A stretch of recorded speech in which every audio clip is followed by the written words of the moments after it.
स्वयं पुनर्विकासाच्या संदर्भात प्रीमियम ज्यावेळेस आपण भरवतो, सुरुवातीला प्रीमियम भरावं लागतं आणि काम सुरू व्हायला 2 वर्ष 3 वर्ष लागतात आणि मग त्याचा बोजा हा आमच्या तिथल्या नागरिकांवर पडतो।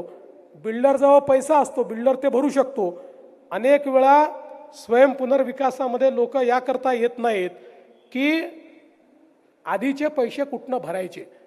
आणि आता आपण मागच्या काळामध्ये त्याच्याकरता मुभा दिली आणि आपण सांगितलं की हे पैसे 3 वर्षात भरता येतील, पण आपण त्याच्यामध्ये एक रायडर टाकला, 3 वर्षात भरा, पण त्याच्यावर 8.5% व्याज आपण घेतो।